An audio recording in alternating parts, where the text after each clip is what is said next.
Give me 1 second, y'all. Just making sure I'm sharing the streams.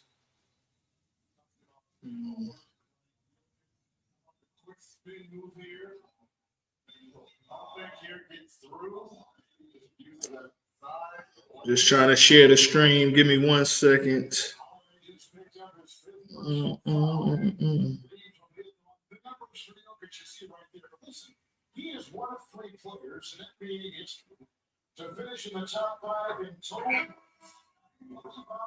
What up, everybody? Got a lot to talk about tonight. Got tour stops coming up. Let me get these.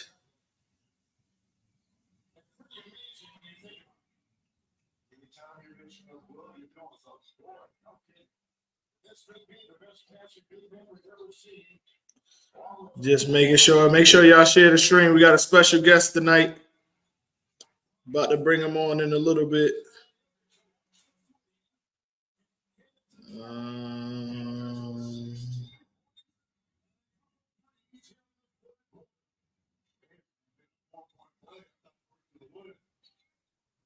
Where is? Let me see if this works.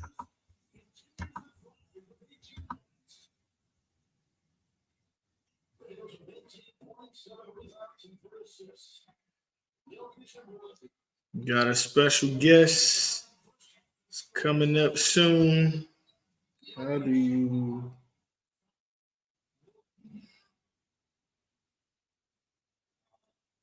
All right.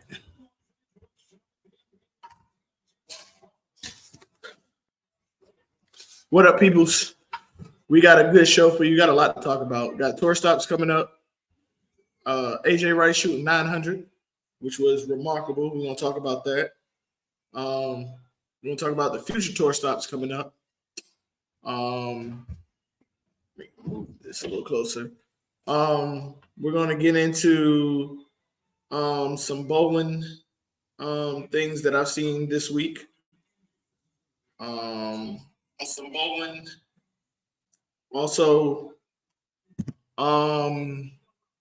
as y'all know, we got a tour stop this weekend. We got the Outsiders going against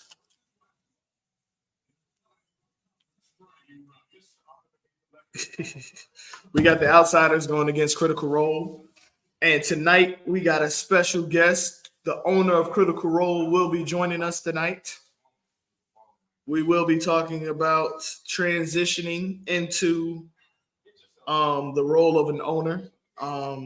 We're going to be talking about how he feels his team is doing so far this tour stop, what he sees in the future, the future of the Deep South, as it is a new division growing in the UBA.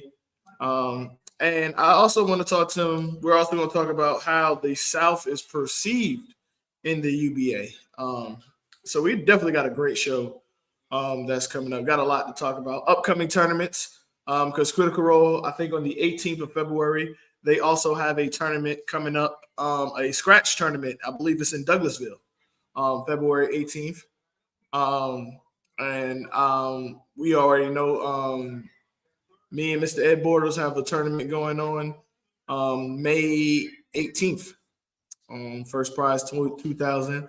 And we're going to have an announcement. We will have a women's division. We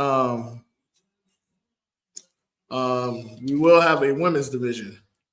Whenever you're ready, Sam. Whenever you're ready.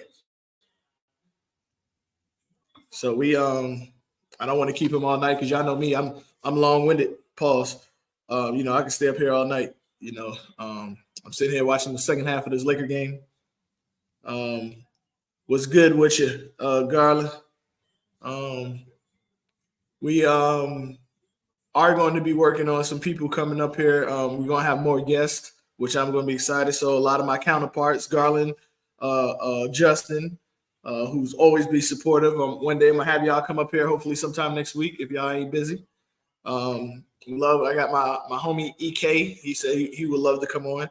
And if I haven't mentioned that you want to come on here and you got some things to talk about, just shoot me a message, or if you see me, just say hey, what up? I want to come on. Now without further ado, I got the man, the myth, the legend, Critical Role's owner, and we have an announcement too that's why I wanted him on the show, because we're going to do something this tour stop, which is going to be the first of the division. First time the division has done this. But I would like to introduce you to Mr. Sam Benefield. How you doing, sir? Doing great. Thanks for having me on. I appreciate it. Man, I know it was a little short notice. I just asked. I appreciate you for being flexible, man. Definitely appreciate, me and you, we've always had a great rapport, all the way from when we used to battle when you was with Complete Anarchy. We always have fun times, man. Always fun times. So how's everything going for you? How does it feel first year team owner? It's a lot. I mean, I'm not going to lie. It's a lot. When we started, I was like, we'll have, 40, 50 people, get who we can.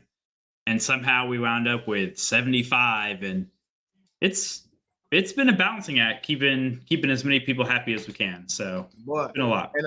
And I think you're learning kind of what I'm learning. Just because you have that many, that don't mean you have bowlers. That is true. Got a lot of jersey holders. We do. I mean, I'd say on any regular tour stop that's not the Super Bowl, we've probably had somewhere between 25 and 30 people like, oh, I'm available, I want a bowl. Mm-hmm. But getting it down to 9, hurts feelings. It hurts people's feelings. A lot of this. Yeah. A lot of hand holding. Absolutely. People don't know that we're counselors, we're babysitters, we're therapists, we're friends. We got 3 shoulders that we got to have teammates cry on. It's people don't realize it's a lot. Yeah. And I will say this. I wish I did what you did. I can be sometimes overzealous, but I wish I would have joined a team first and then became an owner. Tell me, what are the advantages that you think with you being part of Complete Anarchy? And we're going to get into that because y'all had an incredible run last year.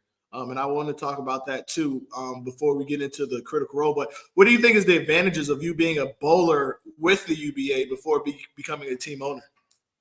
I think it's really just about the experience. I think if you come in year one, the UBA has so many different facets that a bowler can be a part of, that if you are owner day one, it's a lot to keep track of.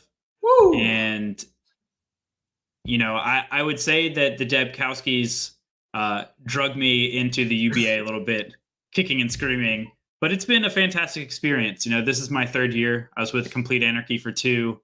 And then when there were rumblings of, Full Throttle joining, Top Shelf Stunners being a team, I was like, wait a minute, that's 5 or 6 teams in Atlanta. Like, we add one more, like we can get our own district. We don't have to drive 4 hours to Rock Hill for a tour stop or 5 hours to Savannah for a tour stop. I was like, let's do it. So that was really the catalyst for jumping Right. from Complete Anarchy. And it takes, I don't think people realize it takes a bit of patience, and it takes a special person like me and you. It takes a special drive to want to keep going, because I'm pretty sure you've had the "what have I gotten myself into" moments. Absolutely. I wouldn't really, there's always someone unhappy, but my what have I gotten myself into moments have been back end stuff much Right, more than like right, with the bowlers. It's been kind of dealing with the organization itself. right. So, but that's with any organization, I think. Yeah, I think, and you're right, because like it's a little, especially the week of the tour stop. You're Mhm. always, please don't nobody back out. I sent my lineup to KC. Please nobody back out from now to then. And I think once you get into the bowling alley and you arrive in that parking lot, it's a different, it's a different Mhm. feeling. A little bit of relief, because now you're like, all right, we're here now. Whatever happens, it just Yeah, happens it now. happens. Yeah. But before we dive into the Critical Role, because I want to talk about y'all's success and then the expectations that I felt that y'all have gotten early. But before we get into that, I want to talk about last year. You was Mhm. part of the Complete Anarchy run, which was an incredible run that y'all had, because I think y'all pretty much was the top three seat team in our district the whole year. And then you had some tough battles. We know the Savages, Wasted Potential. You had us. We had a classic match, probably match of my 3 years in the UBAs. Even watching, I haven't seen a match like ours, which was incredible at Anderson. And then you had the newcomers, the Gatekeepers last year, Bufu, teams like that. What was y'all focus like, and what was the talks like going into, continuing that run that y'all was in all the way up into Battle Bowl? So I really was just a bowler on Complete Anarchy. I would say my closest contact to kind of the inner conversations was with Danny Debkowski, who kind of kept me and Darnell in the loop because we're out here out of Atlanta. But for the team as a whole, we had a rough start last year. Um, we had a good stop number one, then we had kind of back to back stops in Atlanta, which were like Roswell and Lilburn, and we got demolished at both of those. Like, I don't think we took 8 points between the two stops. Oh So wow! it was a bumpy start for us. And I think Lilburn itself was actually to the Gatekeepers. So, And they were new at new the team. time. Yeah, new team, second stop. That's a tough blow to take as like we made it to the playoffs the year before. Hitman had knocked us out. So starting off a little bumpy, but we really kind of dug it together. And once we started getting, a lot of the guys back where they were comfortable in the Carolinas, the scores really started popping back off. And, we climbed back out of some rough start, honestly. Yeah, and for you and a couple of guys that I know from Complete Anarchy to be from Georgia and then be part of a team based in South Carolina, do you feel like it was kind of, and you said it, so I'm gonna go ahead and touch into it. Coming to Atlanta is a different beast than South and North Carolina. Do you Mhm. think that helps y'all bring added, skills? Because based on you, we already know me and you bowled at Austell last year. We already know what kind of house that is. Mhm. Whew. Yeah, I mean, man, see, I'm getting hot flashes thinking about Austell.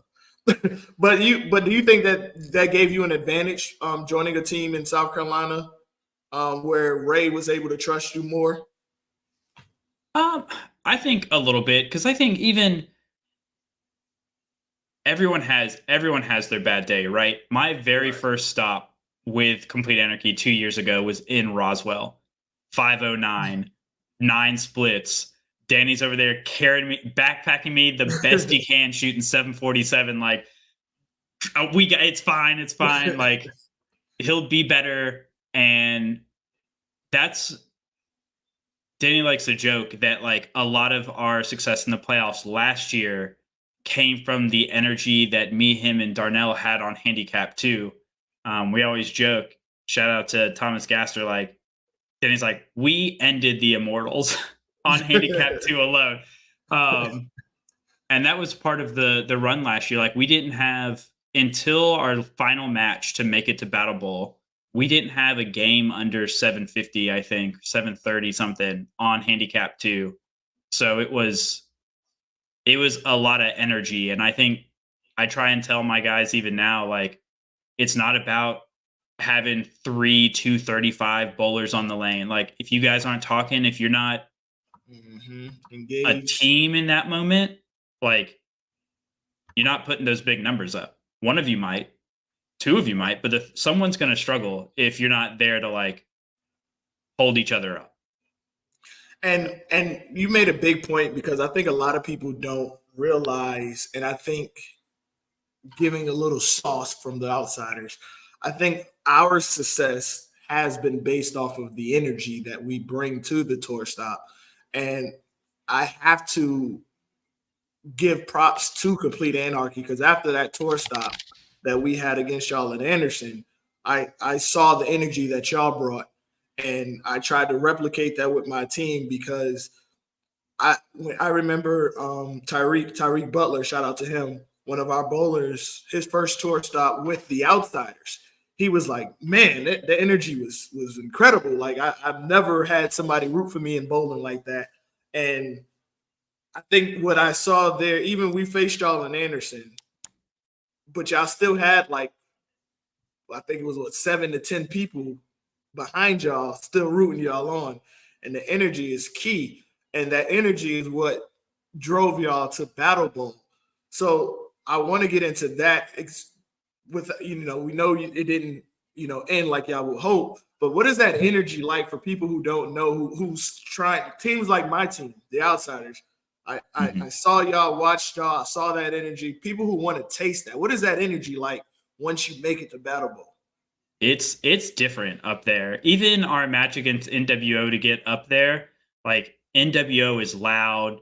The energy is just right in your face. Even when I think someone got a little in trouble because they were like basically on the approach with us from NWO, and they're like, man, you got to step back. But when you're up there, you got guys. It doesn't matter if you make a spare. It doesn't matter. You didn't strike.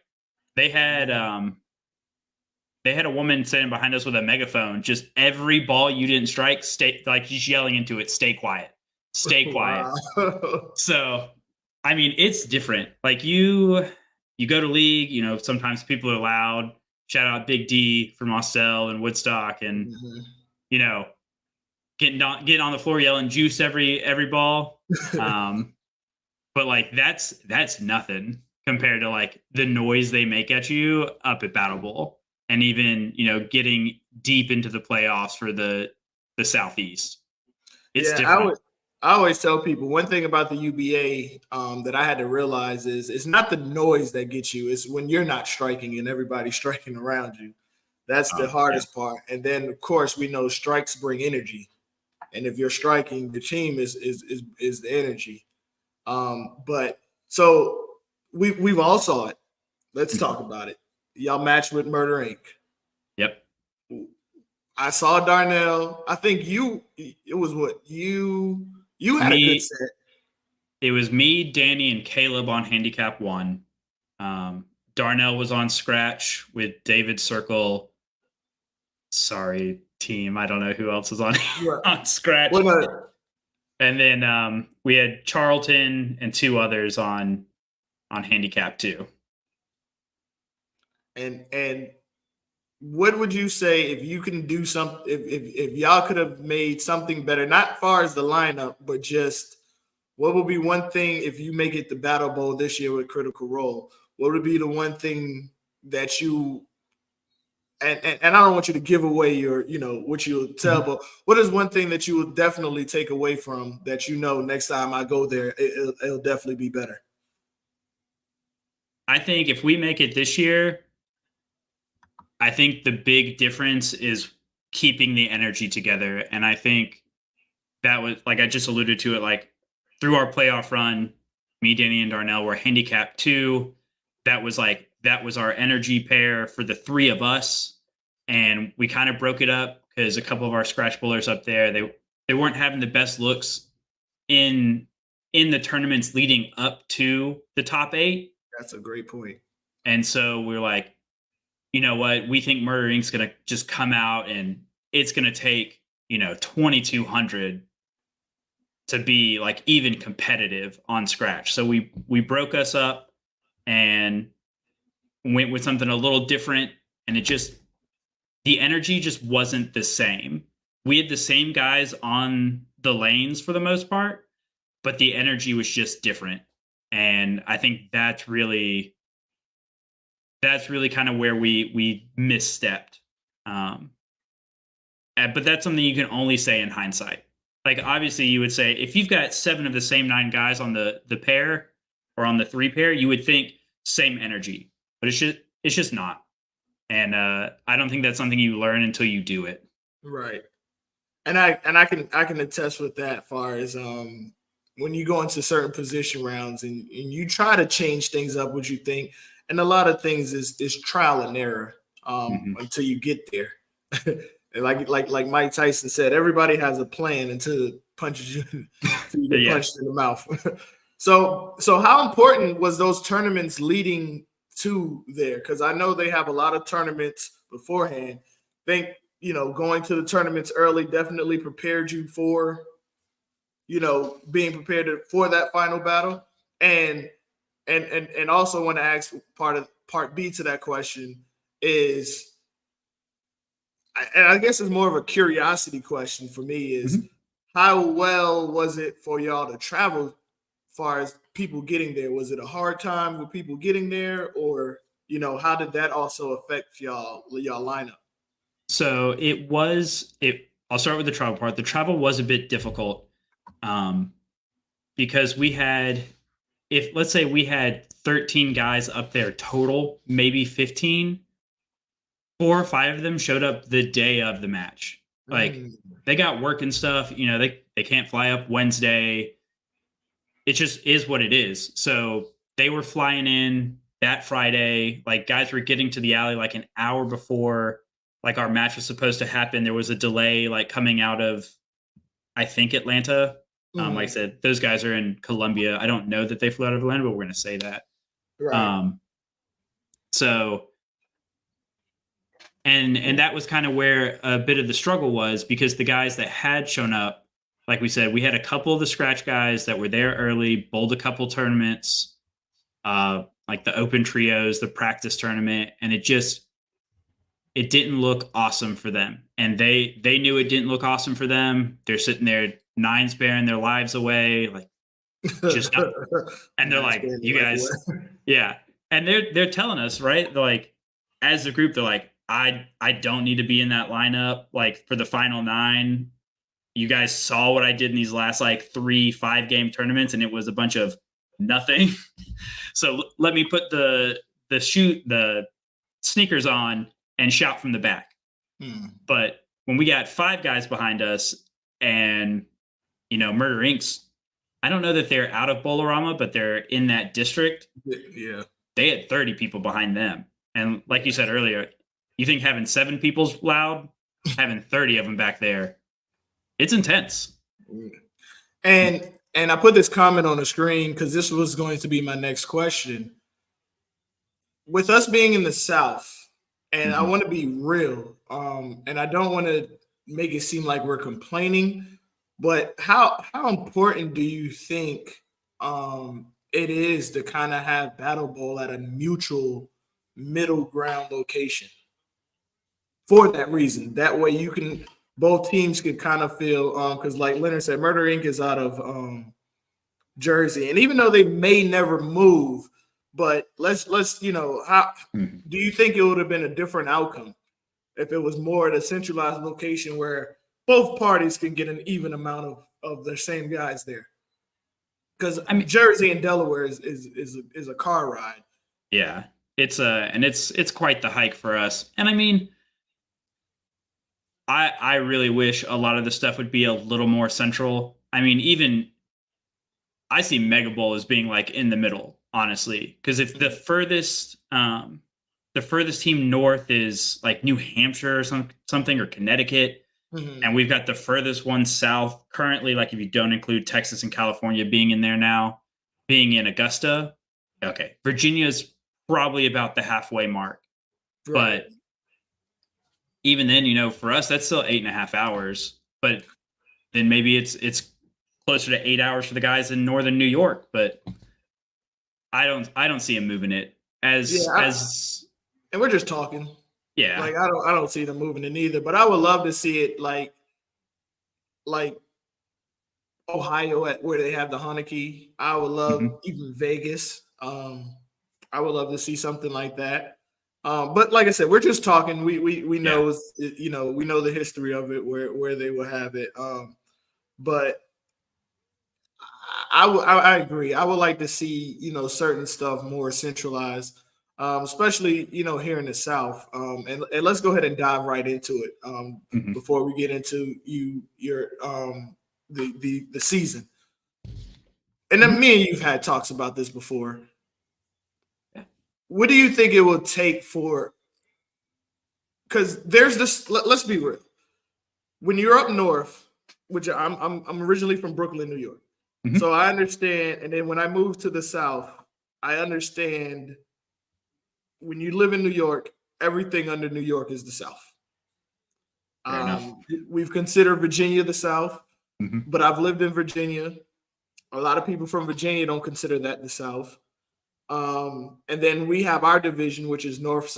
I mean, our district, the South, which is North, South, and pretty much Georgia. I mean, excuse me, North Carolina, South Carolina, and Georgia. What do you think for us Georgia teams? What do we need to do to get the same respect as the North and South Carolina teams get, far as especially with scheduling? I wish I could say that it would just be like putting up the scores and then letting those speak for it. But really, like from the things that I've heard, the reason stuff doesn't get moved around is because certain centers have always been good to the UBA and they don't want to like make a bad relationship with someone like as an owner, like a center owner. And I'm just sitting over here at the same time like guys, like it's been it's been years since the first like DSL first formed. Hmm. I don't know that they were the first team out of Atlanta because I believe I they don't know were. when I don't know when Savannah started. So Oh, we're maybe not out considering of Savannah. Georgia. Okay, yeah, yeah. Yeah, I wasn't considering Savannah. A lot of people don't know that Savannah and wasted potentials out of there. yeah, we they don't know Savannah and Atlanta is nowhere near each other. They're not. But out of Georgia, so whichever one of those two teams is first, they've been Right. around 5, 6, 7 years, and they've always expected us to make that drive all the way up to North Carolina for if there's 11 tournaments a year, 7 of them, right? Right. Like we had a beg for a Columbia and for a Greenville stop, and Right. those are each 3 hours from us. So it's like, And then the but crazy part is, like yeah, you just said that I've heard, oh, we gave y'all Greenville, like that. Oh, gee, yeah, it's thanks. not, yeah, even if you're on the north side of the perimeter, it's 2 hours. Hmm. Like if you're coming from Gwinnett, that's two Yeah, hours. it's still 2 hours for me. Yeah. For those of us that are, on the perimeter, south of the perimeter, that's 3.5 hours still. Hmm. Like, thanks. Yeah. I only had to drive 3.5 instead of 5 hours for this one. Like, Yeah. but they're like, you don't And I sell. think. That's what Oh, I go ahead. hear I'm is you sorry. don't sell out. I hear the other thing I hear is, oh well, it doesn't sell out down there. It's like, well, where are the North Carolina bowlers traveling? Because they're not coming down to us, but we've been coming up to them. I mean, how many teams did between us and Full Throttle have its last team standing? Right. We took like 8 to last team standing, and that was at Triad. I think Full Throttle had 5 or 6 or something. So we're 14 of the teams in there, bowling multiple times, and that wasn't sold out, but we made the trip. So Mhm. Yeah, and it's not the fact that we want to eliminate it out of those cities and states. I think where me and you are coming from is just like if you have a district where you have majority of the teams, like for now for Georgia, and we know it's never going to be perfect. We're like yeah, once again, guys, we're just talking. These are things that we hear often, especially down here. We would love like when they had the Deep South Bowl. Um, I thought that was amazing. I would love to see that come back and actually be part of an actual UBA event. I think that would be dope because we've proven that it does sell out down here. We've done it multiple times where people have traveled down here, had a good time, and it was a full weekend. Why not talk to Amanda?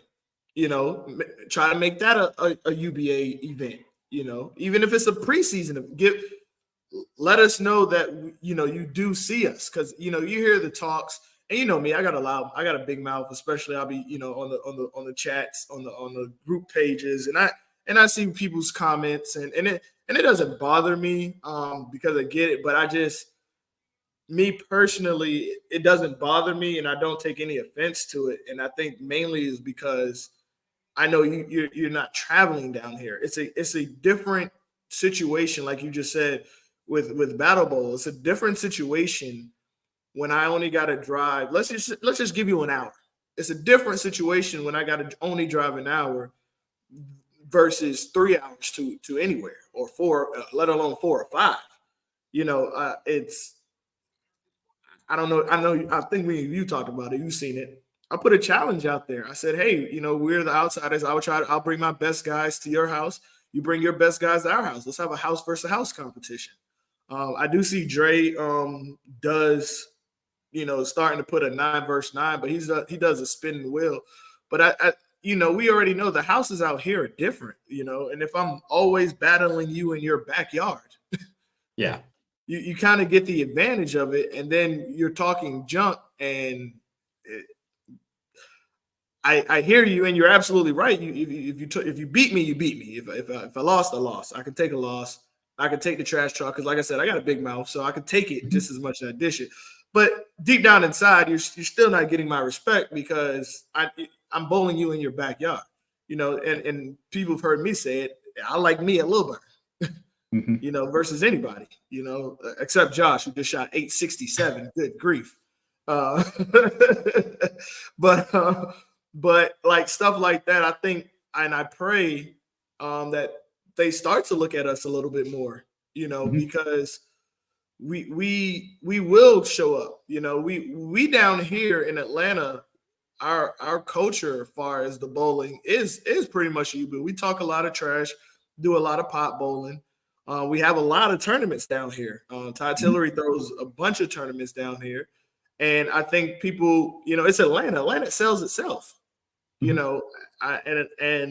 sometimes I'll be looking at it real unfair. Yeah, I do go to Dre's tournaments. Sometimes that's in normally he throws them at Tri in the Greensboro area, and that was some of my first UBA experience. But I would love to see some of those guys down here. Like, come on out here and see what Austell's like. Come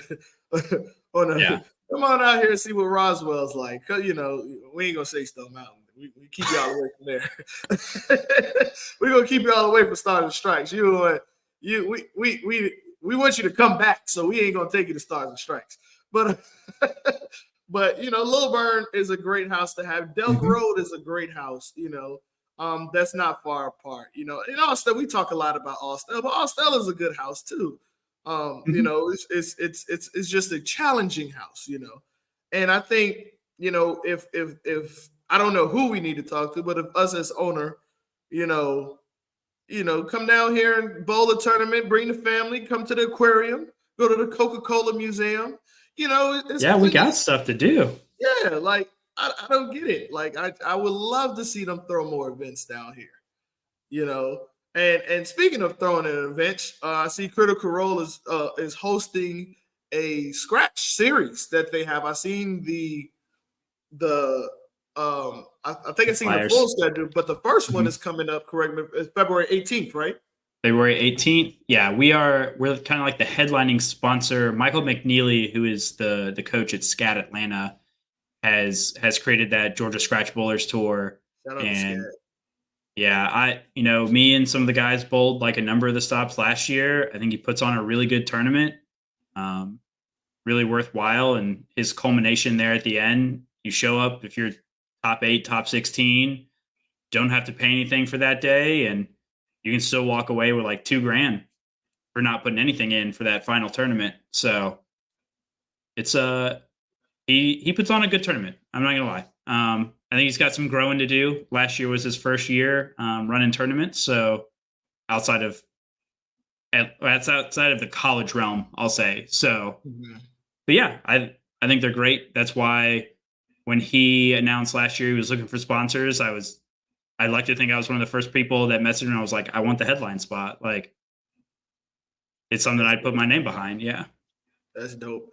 Yeah, and I'm looking forward to it because I'm definitely one of my goals this year. And let me ask, is it on a shot or is it house? It is a sport shot. Is it? Yeah, and I Mhm. definitely plan on going because that was one of my goals this year is to embarrass myself and bowl more sport shots this year. But I love it to try to get like you guys. But February 18th, Correct. Douglasville Southern Lanes. That's the first one this year, right?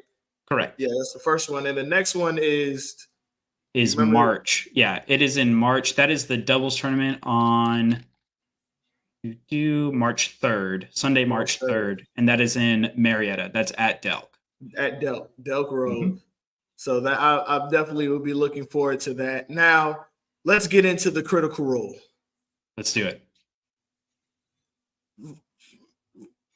When I saw y'all roster, I'm not gonna lie, I got a little scared. 2 drops of piss came out when I saw your roster. I was so scared. Y'all have a great team. Y'all have a great team of bowlers.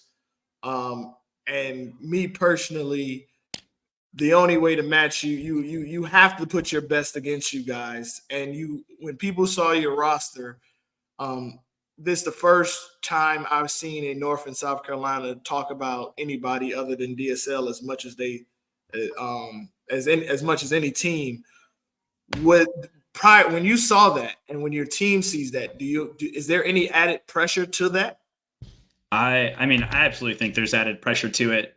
Um, I mean, especially the first couple stops, we came out, had some really great score lines like 36-4, 36-4, especially against like recognized teams like High Caliber and DSL just straight out of the gate.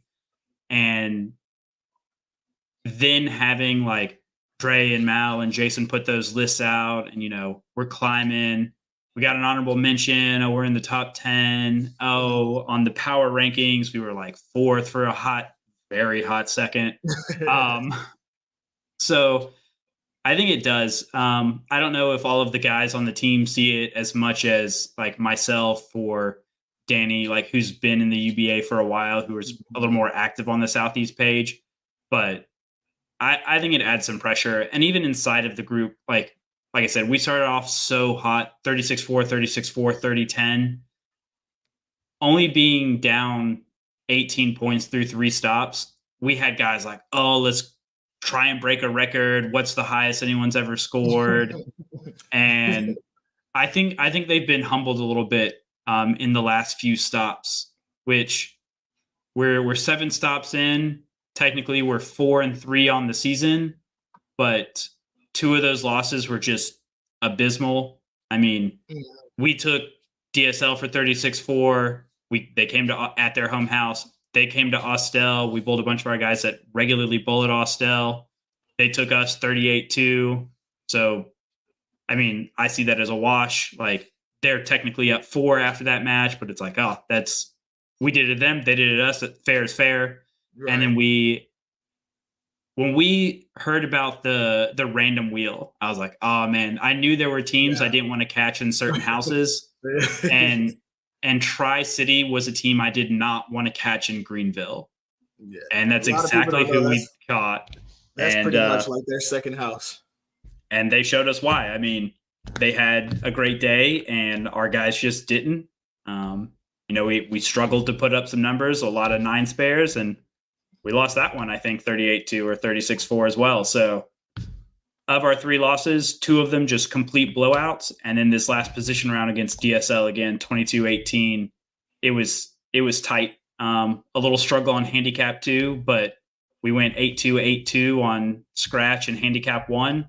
So can't be mad. I mean, we really dug deep that last game. We were down by 199 going into it. And we lost by 47 on the day. So everyone kind of gave it their all that last game and tried to make the push. Can't be mad about it. Now, you mentioned something because you did, like you said, a loss, and then your team being a new team. Do you think those losses can actually be wins, based off of how your team responds in this next stop against us? I think so. I think especially the second loss against DSL, where it was much closer, the energy was much better. That people walked away after that with their heads held much higher than Austell, for sure. Just like I said, that drive game 3 to like not give up and try and push for totals. I think that made a world of difference. We lost by a pretty wide margin in Austell, and I don't know that our guys had it in them that day to make that same push. And I don't think that's a dig at who we had in the lineup that day. It's just when DSL is coming at you, they got 9 guys, 230 or better, and they're just throwing the strikes. It's stressful. It really is. Deep South And glide. yeah. And if you can't shake that off and be like, I just need to make the best shots that I can, it's hard to make up a deficit against a team like that. Yes, it is. And also, I think I when you're a new team, especially when you have new bowlers that's new to the UBA, I think it's a little bit hard to help them see that every loss isn't a loss. Mm-hmm. Every situation is not an end all be all. A lot of people, I think, feel like, oh, I didn't bowl that well, I'm never going to be in a tour stop again. Like a lot of people as owners, and I try to teach my team this a little bit last year, when we were making our push. Don't be afraid of a loss, because a loss can teach you a lot. A loss, I think which tour stop was it? I can't remember. It was like one of the tour stops when I decided, and this is going to be my next question to you too, as an owner. When I decided that I wasn't bowling any more tour stops, I did horrible. I think it was a tour stop against Body Snatchers, where we showed up with 8. And regardless if we showed up with 9 or not, I bowled terrible. And in my mind, it was kind of like the welcome to the UBA. Because then I had footing issues. I was like, all right, I need to make sure I'm this. I need to make sure I got that. I need to make sure I got that for this next tour stop. So I'm not, feel like I'm holding the team back. What has your experience been like with teaching your new guys that same lesson? I think the best lesson anyone got was in Greenville against Tri City the first time, because stops 1 and 2, we had people in the building and we were loud against High Caliber, against DSL, when we had not really anyone behind us at Tri City. Like it's one person. Like Darnell was there because he had just come from a tournament with his partner and like Michelle, Danny's wife, and that was kind of all the energy we had. And not that they're not energy, but Tri-City in stop 2 brought out the cowbells. Them cowbells be boy. And I don't think anyone was ready for the cowbells in stop 4. And I think that was everyone's, that was their wake up call. That was like, this is different. Like this, and maybe even a little bit the same stop 6. Cause no one from stop 4 bowled stop 6, which was against DSL and Austell. And DSL had plenty of people there cheering them on in the back. And I think that is the wake up call. It's kind of a trial by fire. Yes. Great. Because like you can be cheering in the back while the other team is cheering in the back, but until you're on the lanes being booed, essentially, you don't know what that pressure feels like. You can say, "Oh, I tune all that stuff out," but it gets to everyone in some way, shape, form, or fashion. It might not be, "Oh, I threw a gutter ball because someone yelled in my backswing," but it's the little comments add up. You can't just tune them all out. Yes. And then even like if you're facing somebody like me or my team, like as Top Shelf did, and when I went into the matchup against Top Shelf at Forest Park with the same mentality that y'all had against us when you was with Complete Anarchy when we faced you at Anderson, is you're going to hear me. I'm going to make sure you hear me. And we had a guy that had on headphones, and I was like, oh no, sir. Oh no, sir. You're going to hear this. You're going to hear what I got to say. You're going to see me. And I think that same thing that you're talking about, you have to get, you want your team to experience that so they know what to expect going forward, so you can make a push as we're entering the second half of the season. As I put the standings up, as I put the standings up, as we can see, it's really still anybody's race. One collapse or one rise, as we've seen in our district before, when we had Augusta Rain go from last place all the way to the playoffs in the last 4 or 5 stops. It's still anybody's game, and you have to take everybody serious. Even the team with the worst record, unless you're playing the body snatchers, then you can kind of, bowl, with flip-flops on, because, everybody beats the body snatchers. But unlucky, Clyde, unlucky. Right. Shout out to Clyde. That's my homie. Had to throw a shot there. Had to throw a shot at you, Clyde. Love you, man. But seriously though, I think a lot of people as owners don't realize how technical it is, and how anything can happen. I say this all the time, and Daryl has a great quote. Everybody has a 150 in their bag. They just hope it's not that day they pull it out. Absolutely. Bowling can really, really, be up and down. You could be a hero one day and a zero the next day. I tell people every time I bowl an honor score, I hate bowling the next week or the next day if I have to leave the next league day, because 500 is coming. Not only is 500 coming, everyone's expecting you to pull it out again, right? You just shot 300 last week. Right. Surely you got 279 in you tonight, right? Right. Real bowlers keep it up. Real bowlers do it back to back. You hear all kinds of stuff. You gonna do it again tonight? You be like, man, can I just bowl? Man, I'm just in a snack bar, man. I just want to get me a Pepsi before we start, man. I ain't thinking about last week. But I think going forward with our division, I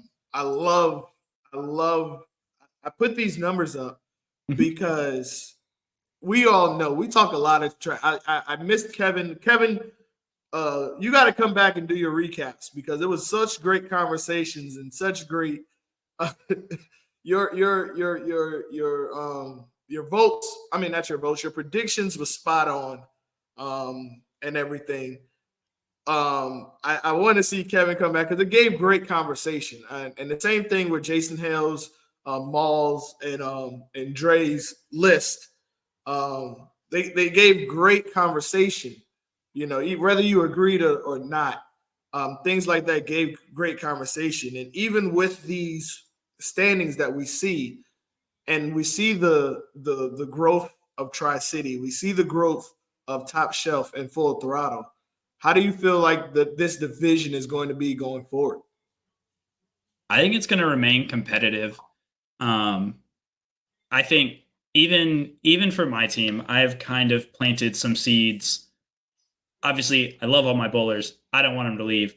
But like I said, we've got 70 shirts on the team as of the last time I checked the UBA averages website. 70 actual real members.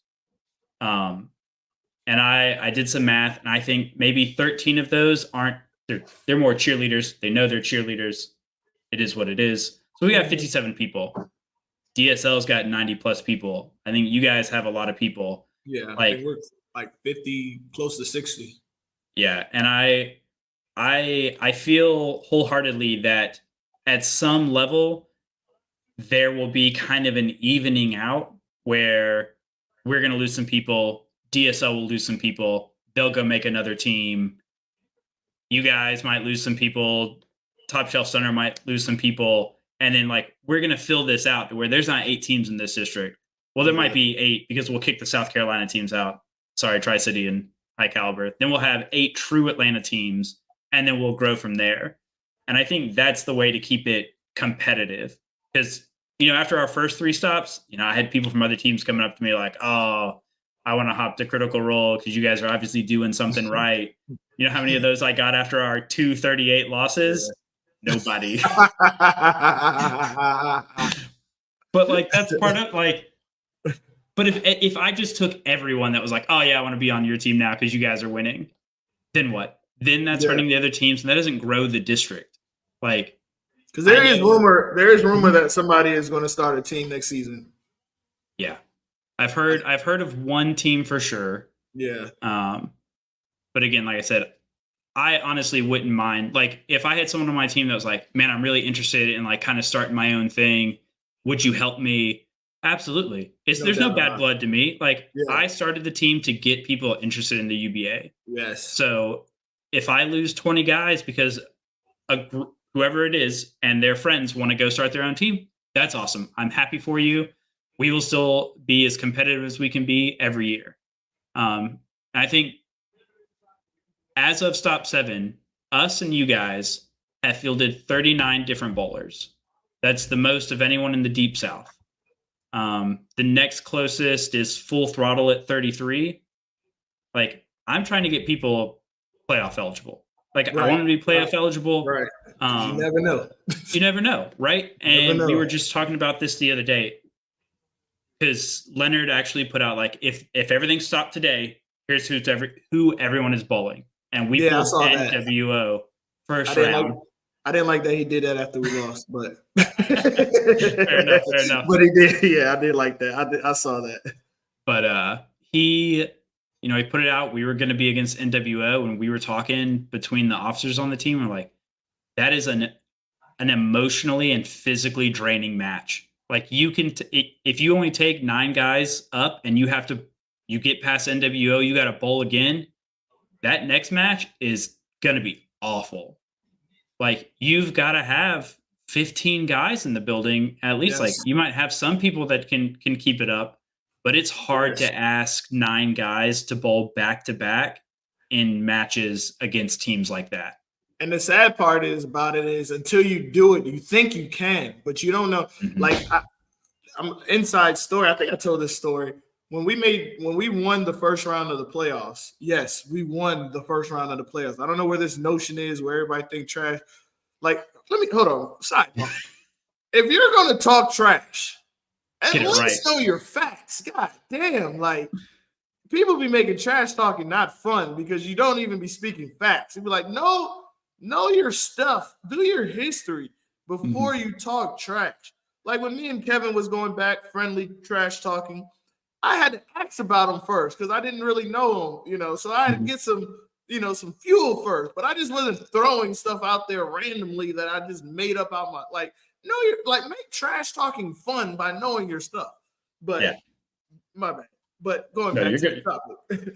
You're right. When a lot of my teammates when we won the first round was kind of, I don't want to say upset, but they were kind of didn't understand when I took myself out, because I did bowl the first round Mhm.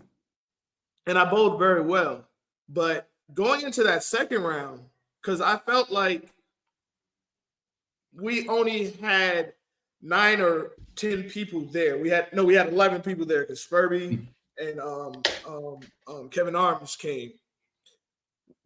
But they didn't come to bowl. They came to cheer us on. Mhm. When you have that 9 people there and you bowl that first round, and everybody who knows me, they know I'm the energy guy.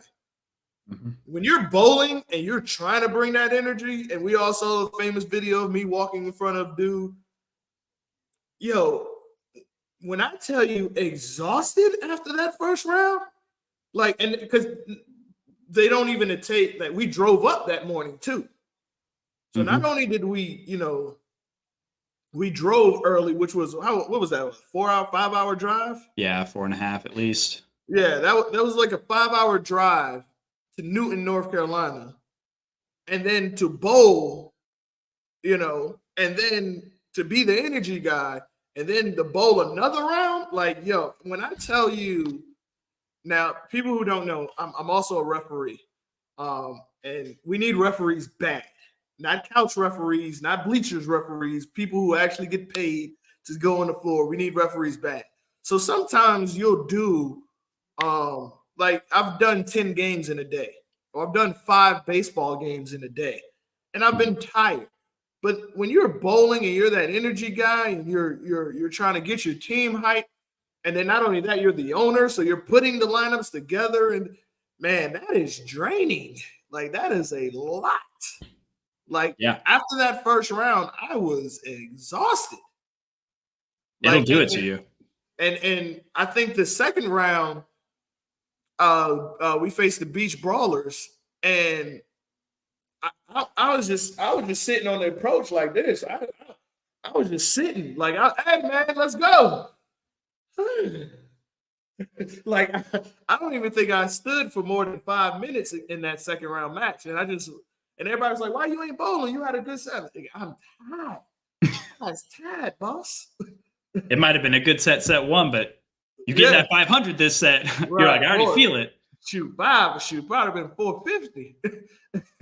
Now, were But the Beach Brawlers, were they the Boombox group? yes, Yeah. yes.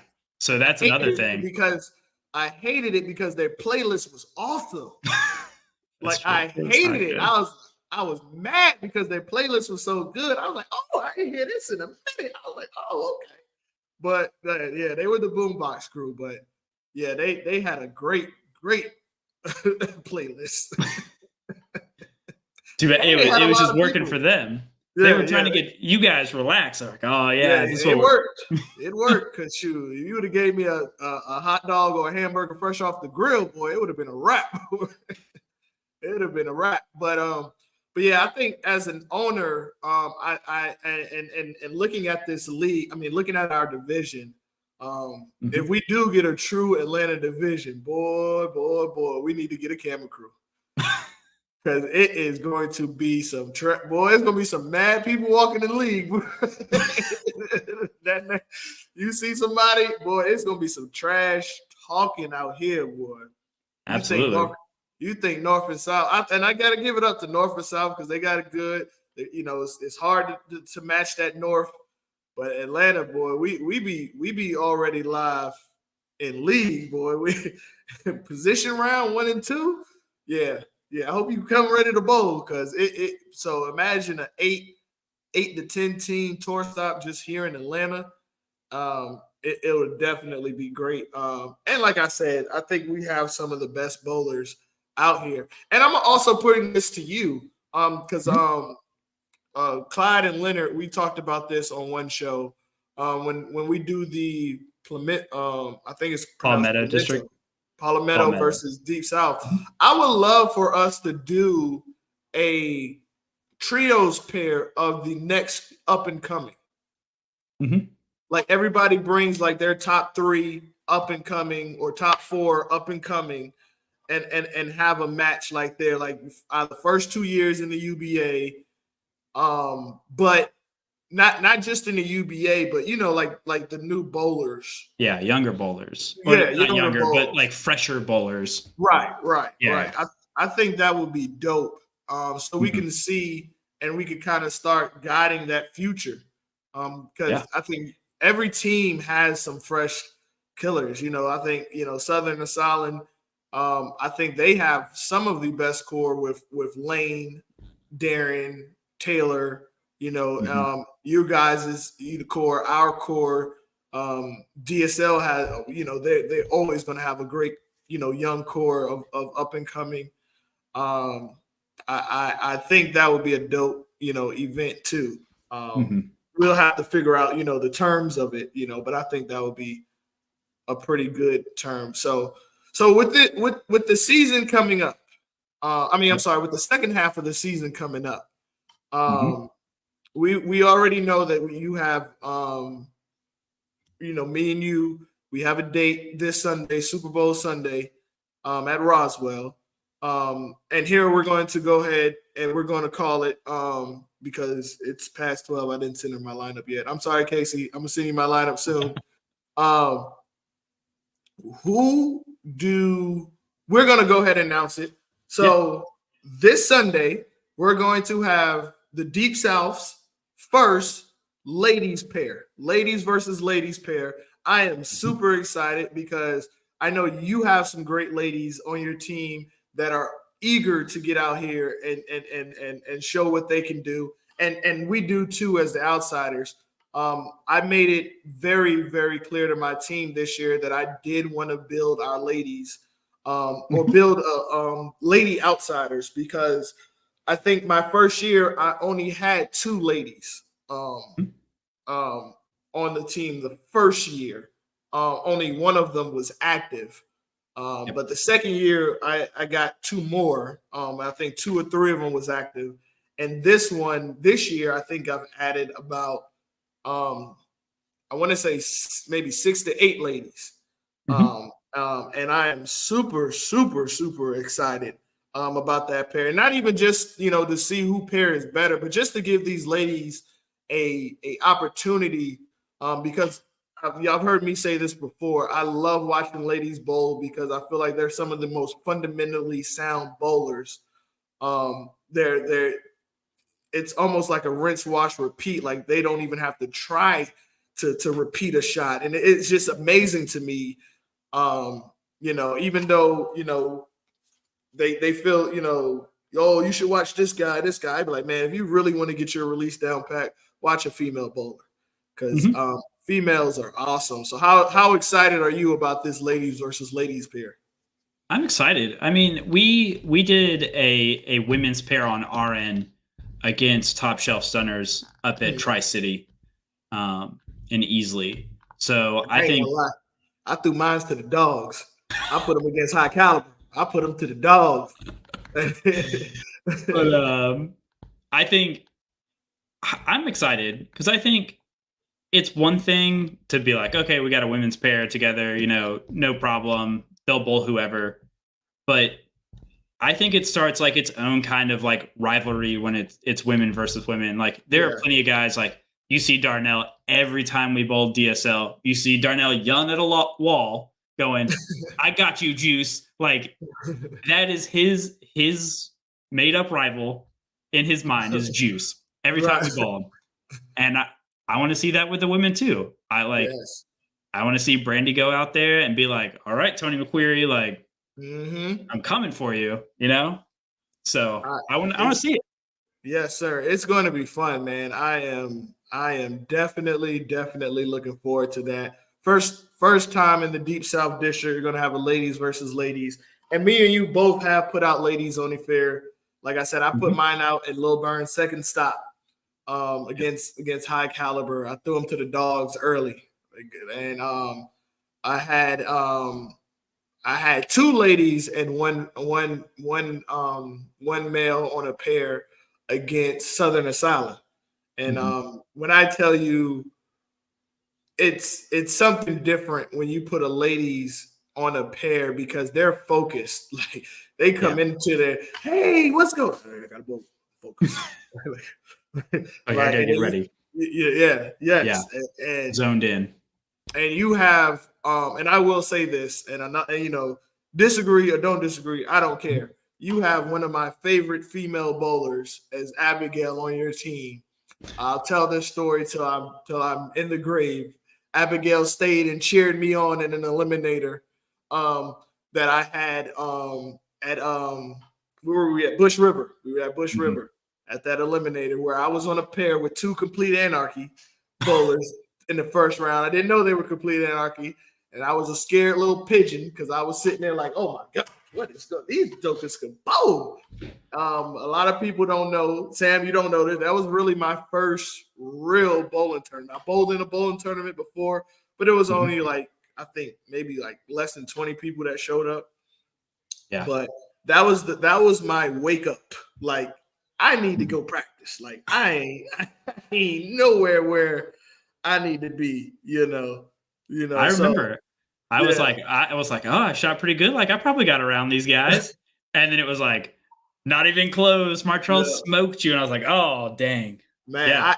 And the crazy part was, like, you don't understand how nervous I was because, of course, just like any bowling trip, we started with about 5 people coming, and then it ended up just being me.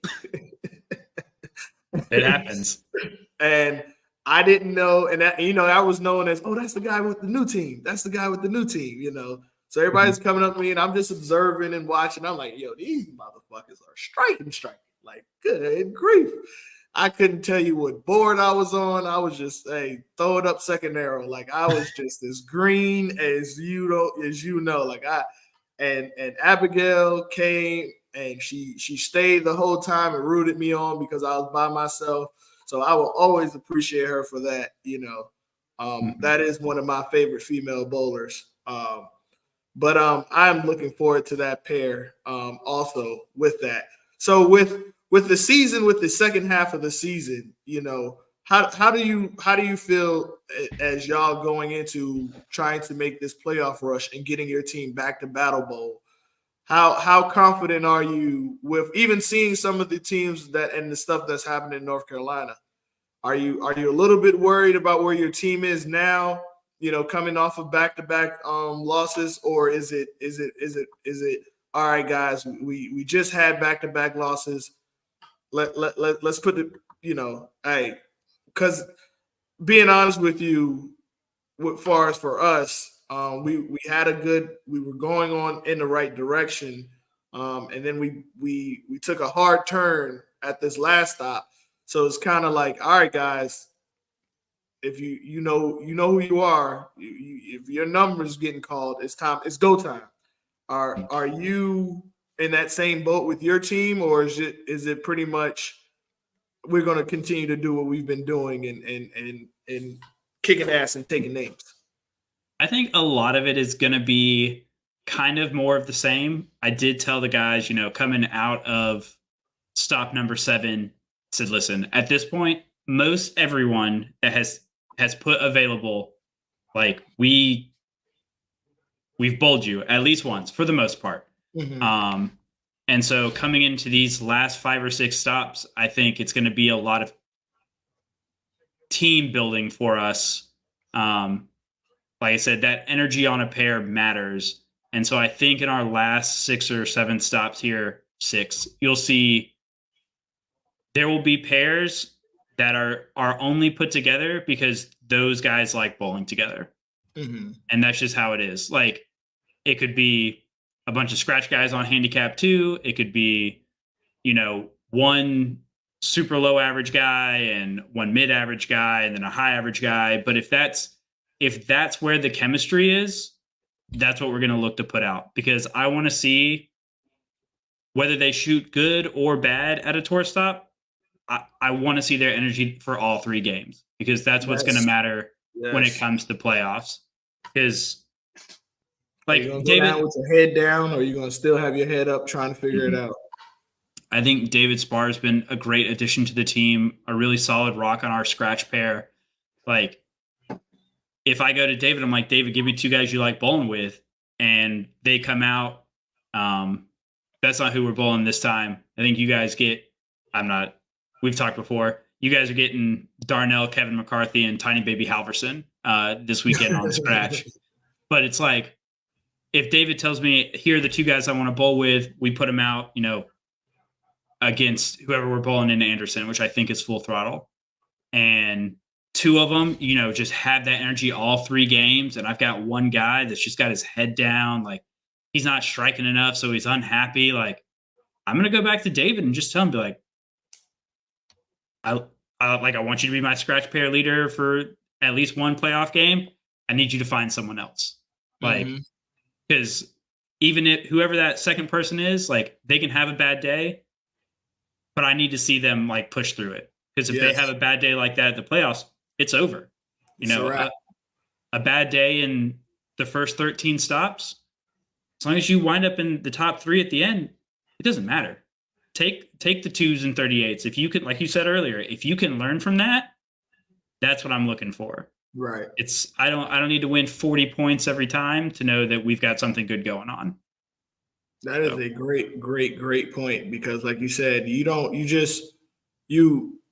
need the resilience, because it's not what you did in the past, it's what you're doing now. We've all seen, and we've all what's his name who does the Century Club? Yeah. I know who you're talking about. Yeah, we've seen the Century Club, list and everything. It goes down, it goes up. Like, it's bowling, but can you still cheer your team on when you're bowling bad? Can you still, represent the name on the front more than you represent the name on the back? Yeah. And can you fill those frames? Like, yes. Don't give up on me and shoot that 150 because you got mad. Shoot the 150 because you put everything into every shot and they just didn't fall. Right. Like, let me see you try for that 150. Yes, and I think a lot of times, and even like talking to some guys off of the Top Shelf Stunners, because been helping them out a little bit. They will also, one of the first things I told them is, you want guys that's going to care about the name on the front more than the name on the back. Yes, it's cool to have a good nickname, but at the end of the day, we're the outsiders. And EK, shout out to EK. He says it all the time in our group chat, because he said, man, there's just something about when you put on this outsider jersey, whether it's league or something, man. I just, and we have a lot of guys on our team, they shoot a lot of high scores when they wear the jersey. And that's what you want. You want them to feel that. You want to create something that, and I credit the DSL for this too, because without DSL, I don't think we would have gotten in the UBA, because one thing for sure, what made me ask about it was, remember let's say 3 years ago, that's all you've seen was DSL jerseys. Even if you didn't know what the UBA was, they were everywhere. Every league I was in, every tournament, you seen like 4 people wearing a DSL jersey. And, and then you got the flag at Lilburn, so it forces you that. Yeah, what is this Dirty South Legends? Like, what is, like, do you just buy it out the pro shop? Like, what is it? But then, then when you learn about it, and then you start to really watch them when they wear that jersey, it means something to them. Like, even now, people have been on DSL for a long time. Some of those guys, I've heard other teams try to poach, or some people say, oh, you need to, or even people talk about the UBA and you didn't even know they were part of DSL. They'll jump in the conversation. Hey, man, DSL, DSL, Dirty South Legends. And you like, whoa, like, and that's the kind of teammates you want. You want people to be like, hey, it don't matter if I don't see you all month, it's still Dirty South, or it's still Critical Role, it's still the outsiders. That's what you want to build your team with. And shout out to Full Throttle too, because you see that with them. A lot of those guys, Garland, now they got Justin, they Full Throttle, everywhere. Shout out to Joan, you're starting to see them a lot now, Yep. She's doing a great job, and shout out to Freddie, because like I said, their top shelf is starting to figure it out. Our division is going to be very, very competitive for years to come, man.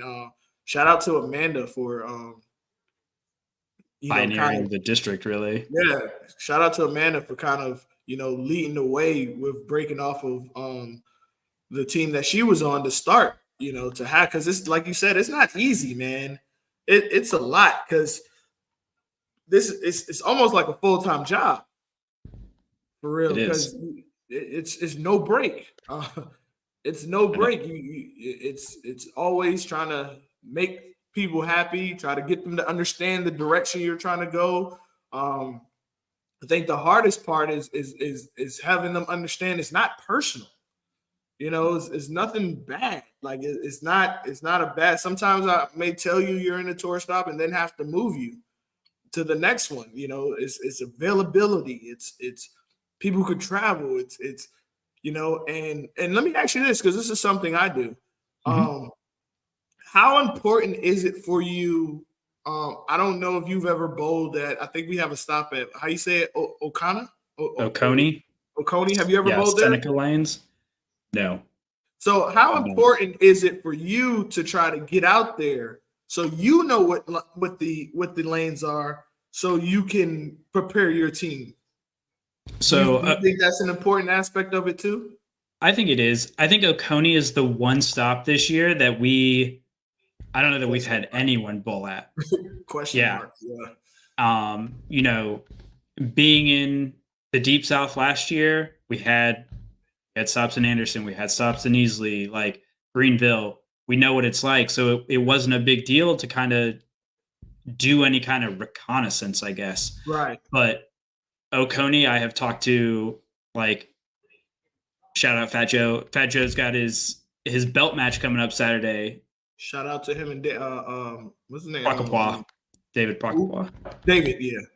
I was like, photocopy. I was like, you guys are bowling in Rock Hill. I said, Joe, on our way back, we're going by Oconee. I want to see if they'll, let us throw a couple there. Mm-hmm. Like, I'm not telling you that I am the best lane reader ever, but if I can get them to oil me a lane, call them up ahead of time and say, toss me one pair. I don't charge me $20, $30. I don't care.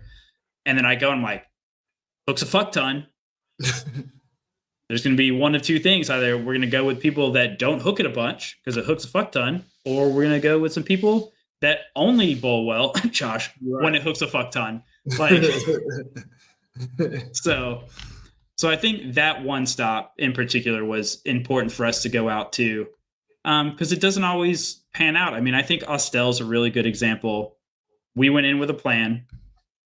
It was, let's use the guys that are bowling at Austell, because I've subbed down there a couple times this season. Mm-hmm. It's fucking worse than it was last season. And I was like, scores are just down. And we're 2.5 games in, and Alex Martin walks out and he's like, you guys like the new oil? And I was like, you motherfuckers. There ain't no I heard way. about that. Yeah, I heard about that. It's fine. But I think it added pressure. And this is what I told my guys afterwards. Tyrone and Ryan subbed there as well. Mm-hmm. They're the lowest scores on DSL that day, both 620. Our guys all fucking sucked, all of them. And it's like, what happens is they get stuck in, this is how I bowl at Austell. This is what works at Austell. All of a sudden, the DSL guys come in, they're striking a fuck ton. And the brain is not firing, let me understand what's happening in front of me. It's going, this always works, this always works, this always works. And then it didn't, because it was different. And if they had just taken the time to take a deep breath, maybe we could have won a couple more points off of them. But it's that stress that we talked about earlier. It's hard to do under pressure. And I don't fault any of those guys for it. I was like, none of you are, like, I'm not kicking anyone off the team because you had a bad day, because it happens. Like, it just is what it is. You gotta prepare yourself. So yeah, I try to, it's a combination of at least try and know if it hooks a fuck ton or doesn't hook at all. But at the same time, you can try and prepare all you want. And if it's different that day, then it just is what it is. And the preparation didn't mean quite as much as you wanted it to. Yeah. And Yeah. you're absolutely right. People do get and take UBA aspect out of bowlers. They get used to, oh, this works, it's been working. Let me try to put my size 9 into the size 8 shoe. And you're like, dude, how many times are you going to beat your head up against the wall before you realize to make something change? Speaking of making things change, Let's do it. Swap it up. I'm gonna ask you to put another hat on and put your pro shop hat on. Mhm. And knowing bowlers, kind of be stuck in their ways. And I asked Ed Bortles this in the last show, who also works at the McCorvey World in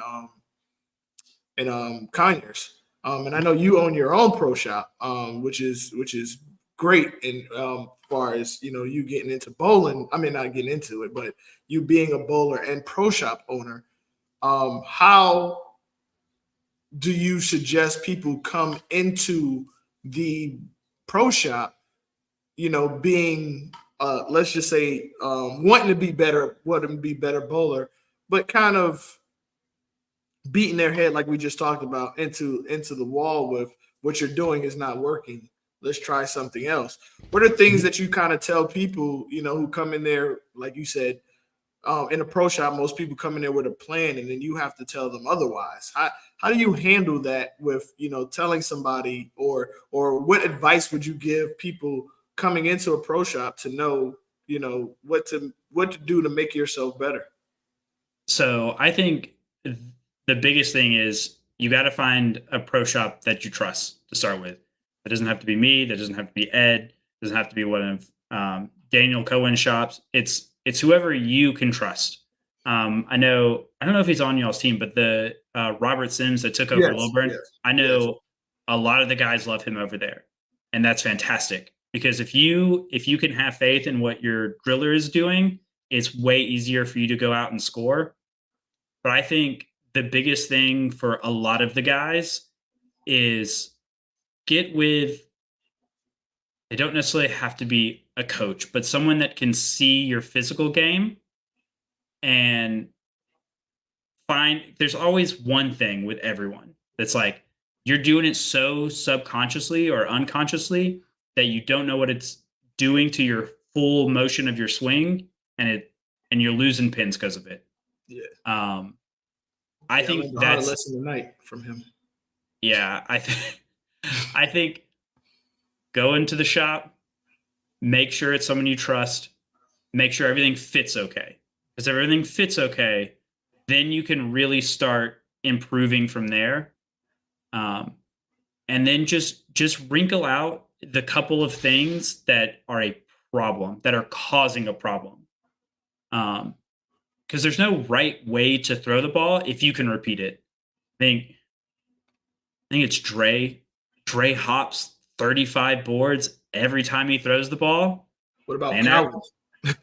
Man averages. Yeah, Calvin's huge backswing. Like, shout out to Calvin. Yeah, Dre's averaging 240. Calvin's come a long way in the last couple of years. Like, we've seen him over at Delk. He came in 180, low 190. He's 2-teen now. Like 25, 35 pins in the course of a year. It's the repetition, and however you want to throw the ball, the way that you can throw it the easiest over and over again, that's what we're looking for. And then once you can be confident in making that shot, then we can talk about what layouts will help here, what surfaces will help there. It's a building block rather than let me buy this new magic ball because it's big and dull and I like big and dull balls. So it's find someone you trust. You just said something that is very interesting, and you talk about surface. Mm-hmm. How important do you feel surface to everybody who bowls? How important do you think they should learn surface? Because, and the reason why I'm asking you this is because it's one thing that helped my game. When somebody taught me about surface and to actually use it, I want you to kind of, from a pro shop, operator, talk about the importance that how I'm trying to see how to word this, because some people are scared to use surface because they're scared they're going to mess up the ball. How important it is for them to learn it, and I guess also talk about how easy it is to learn, how to surface your ball.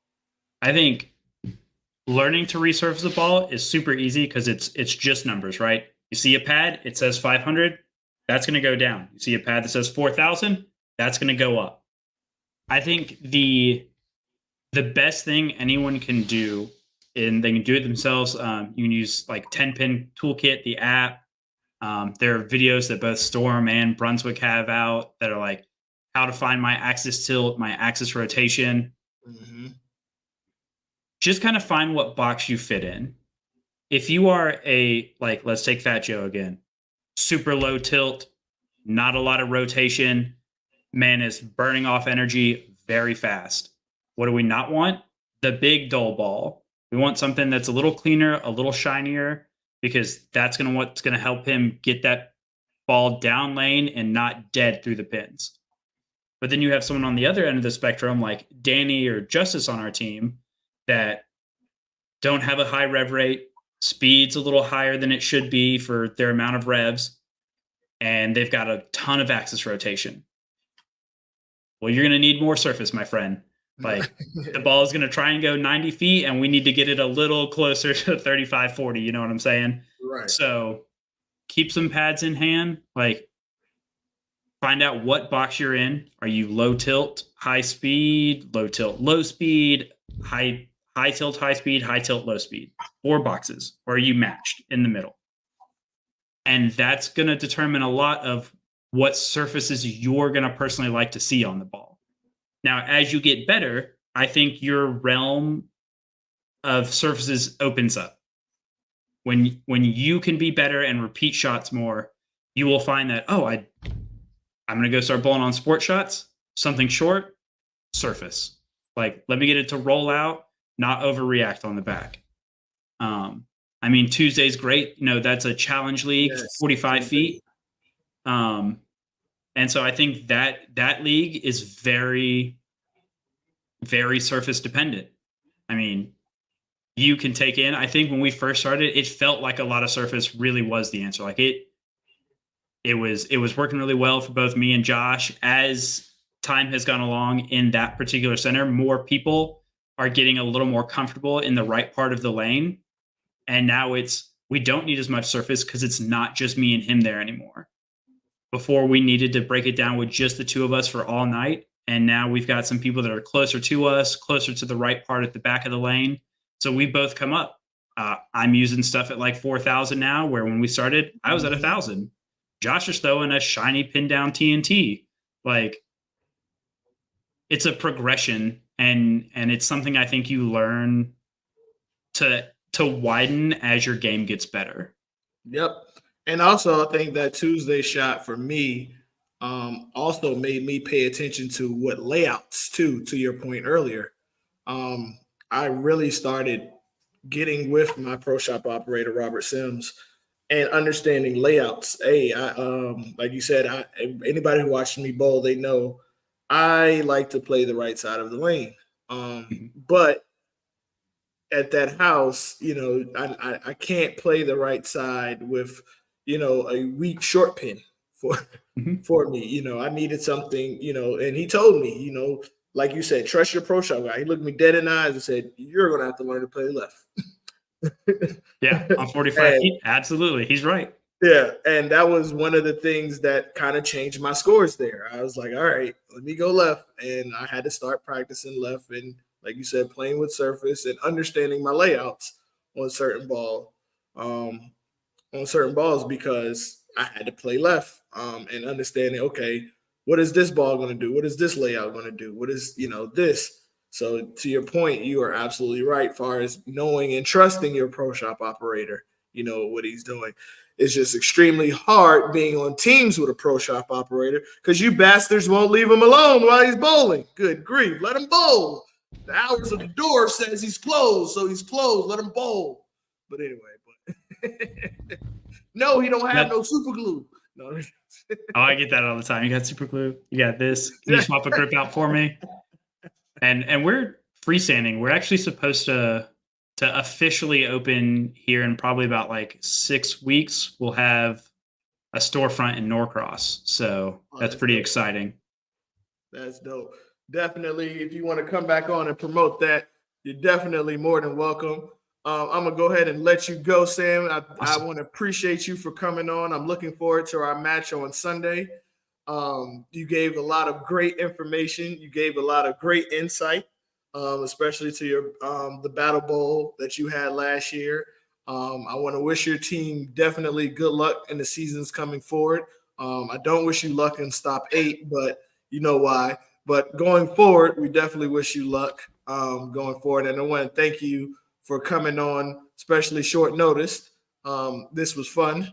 Learned a lot, and we're definitely going to have to do it again because I would love to get all the owners on the show one day as we do. So this was definitely a good time having you on, man. Definitely appreciate you. Absolutely. I appreciate you asking, man. And good luck to you guys. I know our top 4 in the district, it's going to be a fight there Oh yeah, to see who yeah. makes it in at the top 3 at the end. So Yeah, it's gonna be it's I think for every team, it's go time. Like it's mhm. hey, the playoffs is now. I think the first position round was the halfway point. I think now it's now where everybody's gonna be jockeying for position. So it's gonna be fun Absolutely. to end the season. Yeah. Yeah, and hopefully we'll get some events out here in Atlanta or not 2 hour drive, 3 hour drive soon. We know Soon. Rome One wasn't day. built in a day, Yeah, yeah. but hey, we Absolutely. think it will work. People will show up. Same here. But again, I appreciate it, Martrell. You have a good rest of your show, okay? All right, thank you. Now, we had something that happened over the weekend that was amazing. Not amazing. Damn, almost created a word there. That was amazing. We had a legendary score posted at Paradise Lanes. Mr. AJ Rice shot 900 at a tournament where they were moving lanes each pair, which is crazy. 36 straight shots. That was strikes. Shout out to AJ Rice, man. Big shout out to him. Haven't known him that long, but every time I see him, every time I talk to him, he's a very humble guy. But that is amazing. I've met one guy when I was in Florida when I bowled the Emerald Coast who bowled the 900. But to see somebody and to see the video of it, man, I'm definitely going to be reaching out to AJ to see if he could come on so he could talk about it. Like the level of focus that you have to bowl a 900. I don't think I focused on anything that much. That's probably why I didn't do that well in school. but but to bowl 900 is amazing, man. I as a bowler, you can only dream to do something like that, which is I just don't see how you can how you can discredit that guy. That like I wasn't gonna touch on it, but I'm gonna touch on it, man. The very reason why I feel like this sport is at the bottom of the barrel when it comes to all other sports is because of bowlers and the hate that we have for one another, which is fucking ridiculous. That man bowled a 900, and I saw on the Bowling Science Forum the most negative bullshit comments of somebody who bowled. Like, don't get me wrong. Wilt Chamberlain scored 100 points in a game, but there was no footage. Apparently, they just released footage. So I understand why people talk shit about Wilt Chamberlain's 100-point game. But to sit there and try to discredit this man for whatever reason, oh, he's left-handed. He bowls with 2 hands. Who can? That man bowled 36 straight strikes. Half of y'all ain't do 36 straight nothing in your lives. You ain't got nothing. And the Discord, that is an incredible sight. And then that is something only a 25, I think they said, people have done it sanctioned. And then he did it in the social media era. So it's all over. Y'all, man, y'all, please change your attitudes. Like, this is why our sport ain't going nowhere. It's because of foolishness like that. AJ Rice, on behalf of the Outsiders, trust me, dog, we congratulate you. We know that is incredible.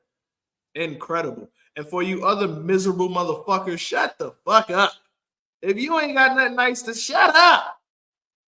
Like, that is ridiculous for you to sit there and type and have conversations with other people about an incredible thing that we don't see on a normal basis.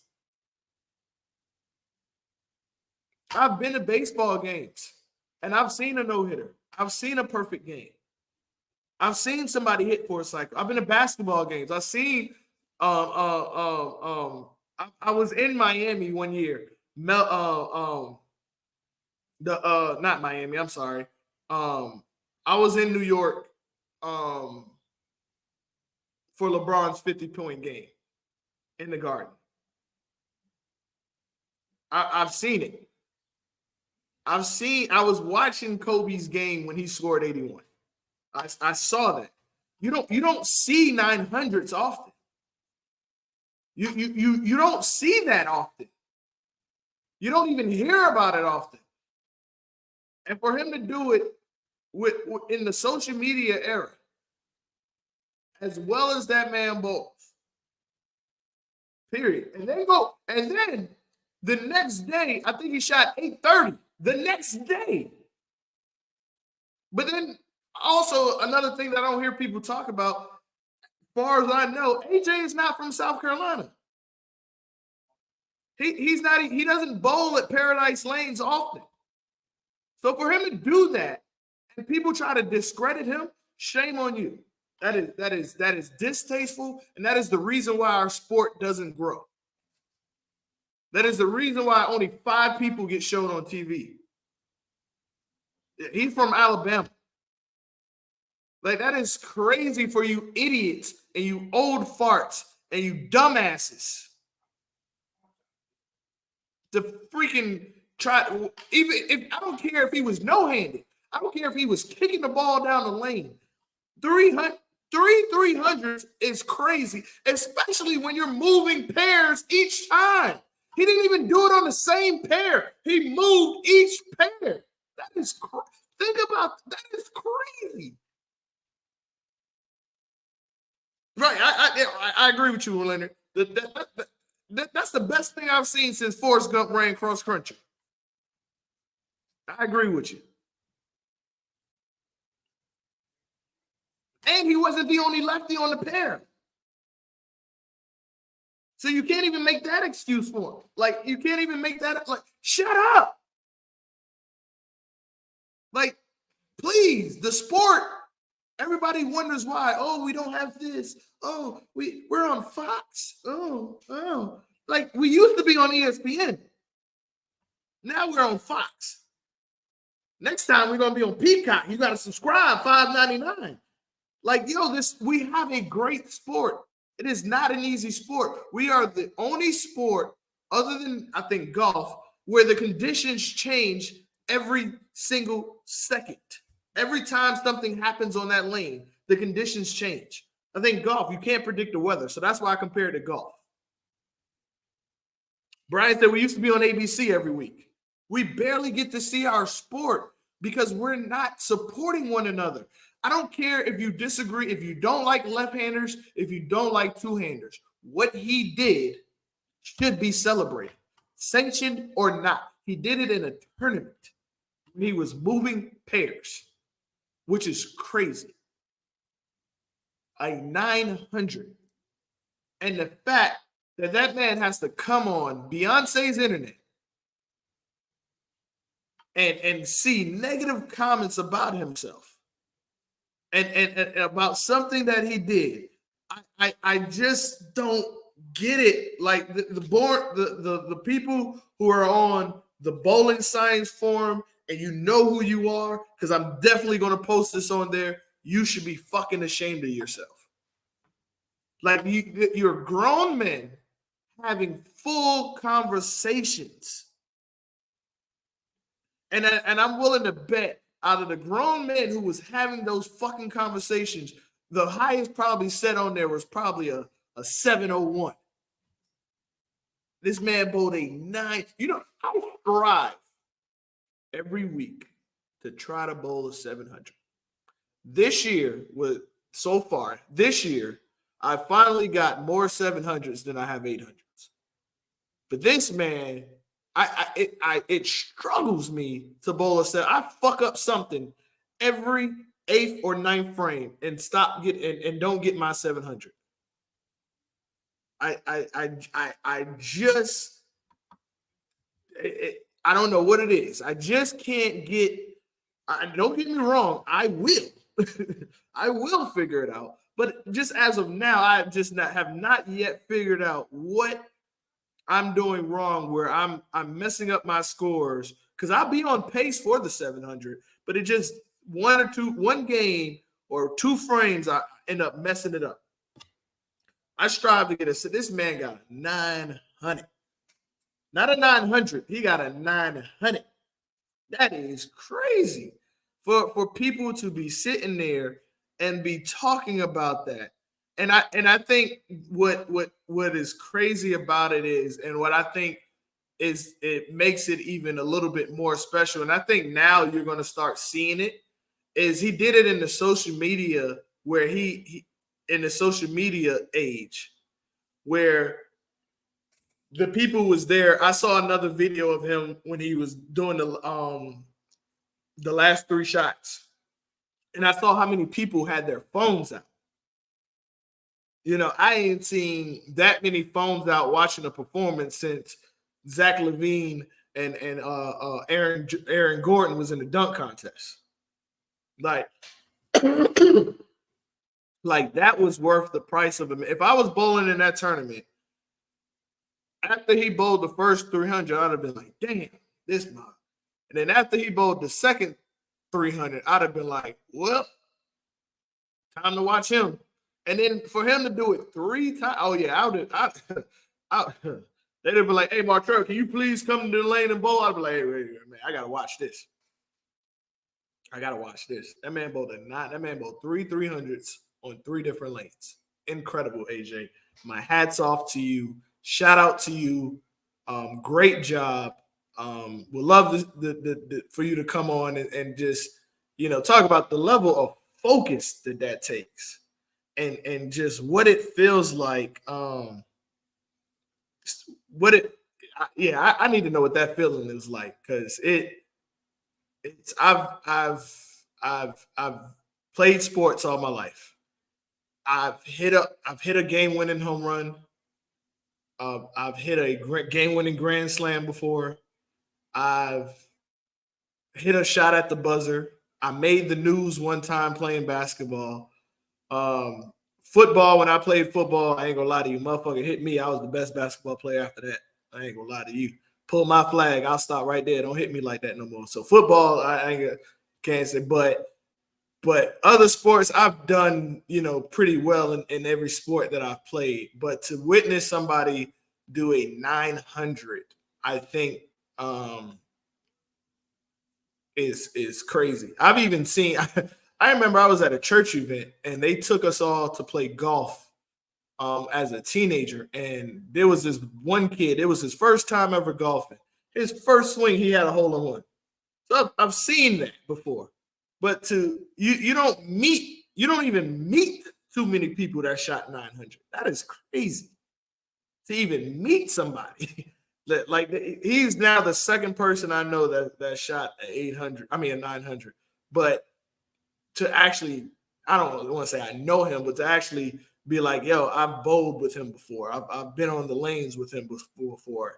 It's a pretty cool thing to say, man. And my hat, I ain't got no haircut, but my hat's off to you, AJ.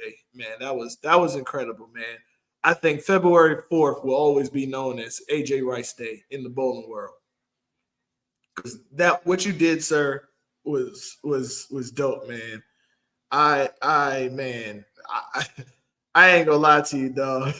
I haven't talked about somebody else bowling like this ever. Like I was calling home about it. Like, hey man, this dude just shot a 900. Look on this page, dog. And they was like, oh, where he bowl? I said, yeah, I know him. I mean, I don't know him, but I know, yeah, that's AJ boy. That joker nice. Like, man, shouts out to you, AJ, man. But I want to go ahead and wrap this up. It's 1:30. I want to appreciate everybody for being here. What did you say at Northeast Unholy? I had a 900 bowler on my left and right, and on my pair, on three consecutive pairs. It was free. Dang, that's crazy. Yeah, that was crazy. But man, I definitely want to have more guests on, man, so we could just have some conversations about bowling. And other sports too. I do, everybody knows I'm a huge Knicks fan. We made a great trade today. I like the way my Knicks is losing. I mean, winning. We lost tonight. We lost terribly. We only had like 6 people available, and then 2 people got hurt, which was crazy. But I like the trade we made. I think now only thing we got to do is get healthy. So if you want to come up here, talk sports, I know Brian's my guy. I love you, Brian. I saw, like I said, the outsiders. I still feel that way, Brian. We need to set up that home and home. I think that would be dope to bridge that gap between the different districts, and also PJ Washington was a good trade too. Excuse me, for Dallas. That they needed to get size. They needed to get a big man. But I think Brian, I think we do need to set that up just for the culture, like just for the competitiveness. We could put it like we talked about a number. We'll put some money up. And it's not it's not just big. I love competition. Like I really want to take a couple of our South teams. If DSL want to be, let's go up there as a group. We both bowl a team. DSL bowls one team, or Full Caliber bowls one team up north. We bowl a team up north. It could be a different team. Let's put a prize out. Let's have a home and home, and then we go to their house, and then they come to our house. We out here in Georgia. We're constantly trying to get you guys down here, to bowl, competitive. Put some money up. I think that's the only way. Not the only way. I think that's one way we can bridge the gap. Make it worth your while. Like I said, I think the number we said, Brian, I think we said 300 a man. We go, you come here and we go there. But you only can do it if you're going to travel at both houses. You can't, if you want to be a part of this, you have to travel. If you know your team is not going to travel, then don't agree to do it. But it's just trash talking. It's just part of the culture. I think up north they have a lot of things. I see they had the call out. We need to do something like that, Brian. If you know somebody up there they're willing to do call outs or something like that. Like I talked about me and Joe Ennis doing something like that to start it off. But it's definitely all in fun, Brian. There's no bad blood when it comes to the competition and everything. I know Full Throttle will travel in a heartbeat. Let's do that, because I know sometimes we're not. We've been around 3 years, so we may not face Hitman. Fate just may not bring us together. Whether we don't make the playoffs or we don't meet in the playoffs or something like that. But if we set something up like that, I think it'll help your guys. It'll help our guys. And let's just, let's do something to get this sport going, man. I really want to say, Bufu said that they're doing something with Stay Dangerous for 1,000. Yeah, DSL has definitely traveled many a times. I know that for a fact. Yeah. I agree with you, Amanda. I'm trying my hardest to get them down there. I'm trying to let them know, like, we got the aquarium, we got the Coca-Cola factory, we got a lot to offer down here, but come have some fun. Like, I just don't like how a lot of teams be saying that they're the best, but they don't travel. That doesn't make sense to me. Because we're always coming to your backyard, and we don't mind coming to your backyard, pause. But we want to see y'all travel too, you know. But yeah, we got the Hawks. Yeah, not a Hawks fan. But yeah, we got but that concludes the show. We appreciate everybody for tuning in. I appreciate Sam and Critical Role. Looking forward to it this weekend. Super Bowl Sunday. Be interesting. We got the Chiefs and the 49ers. To be honest with you, I don't give a damn who wins. I'm I'm watching for the commercials. That's it. So, but y'all have a good night. Y'all get home safe. If you listen to this, make sure to rewatch. Share the stream for me. We are on YouTube as the Outsider 72. 72 does represent the years that my grandmother had on this earth. Her birthday is February 28th. So appreciate all y'all, man. I really do. Also, let my pool numbers. I know that's right, Amanda. I am doing a couple pool numbers too. Also, I want to say thanks to everybody who calls me, who offers up suggestions for the show, topic suggestions. I appreciate you for that. I appreciate the people who always, support. I definitely if you want to come on and just chat, man, just hit me up, man. I'd love to have something, more guests up here. Brian, you too, come on up here. We can talk some trash together, just good old fun. Let's try to grow the sport. Let's figure out something to, push the sport forward, man. I think that's what the goal is with this podcast that I have here. And don't worry, the quality will get better. Like I said, I'm just working on a lot of stuff, got a lot of stuff going on right now, but we will get better as it goes on. But this is my goal. My goal is to bridge the gap, so people can understand, like we had Sam and Ed, understand what it's like to be a pro shop owner, what it's like to be a pro shop, to work in a pro shop. And same thing for the tournaments. I want more tournament directors to come up here. I love to interview Dre. I know Dre throws a lot of tournaments, so what he faces, what good and bad about it.